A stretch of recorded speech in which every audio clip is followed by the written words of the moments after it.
Salut à tous et bienvenue sur notre chaîne. Aujourd'hui, on va remonter le temps pour découvrir quelque chose de fascinant, l'origine du mot chrétien. Vous êtes-vous déjà demandé d'où venait ce nom et qui l'a utilisé en premier? Eh bien, la réponse se trouve dans la Bible et c'est une histoire vraiment inspirante. Alors, pour commencer, il faut savoir qu'au tout début, les disciples de Jésus ne s'appelèrent pas chrétiens. Ils se désignaient comme disciples, frères, croyants, ou encore ceux qui suivent le chemin. C'était leur manière de se reconnaître, unis par leur foi en Jésus-Christ ressuscité. Leur mouvement grandissait, surtout après la Pentecôte, où l'Esprit Saint est descendu sur eux, leur donnant une force nouvelle pour témoigner. Maintenant, voyageons dans une ville cosmopolite et très importante de l'Empire romain. Antioche, qui se trouve dans la Syrie antique. C'était une ville pleine de vie, un carrefour de cultures et d'idées.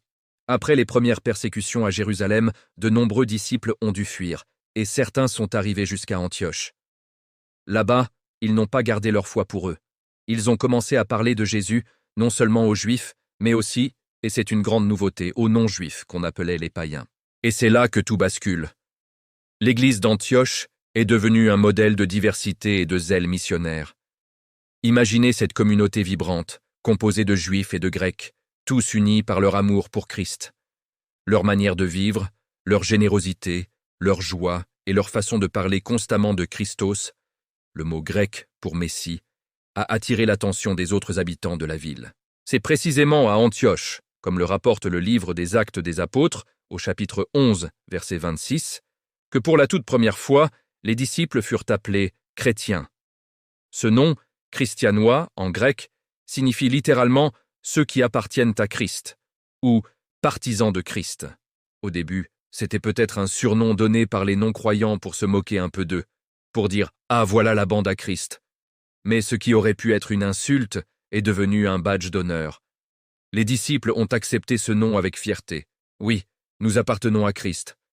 C'est lui notre Seigneur, notre Sauveur, le centre de notre vie. Ce nom résumait parfaitement leur identité. Plus tard, l'apôtre Pierre lui-même écrira dans sa première lettre, au chapitre 4, verset 16, « Mais si quelqu'un souffre comme chrétien, qu'il n'en ait pas honte. Au contraire, qu'il rende gloire à Dieu à cause de ce nom. » Voilà l'incroyable histoire de l'origine du mot chrétien. D'un simple surnom dans une ville animée, c'est devenu le nom qui unit des milliards de croyants à travers le monde et les siècles. C'est un rappel puissant que notre identité est avant tout en Christ. J'espère que cette petite exploration historique et biblique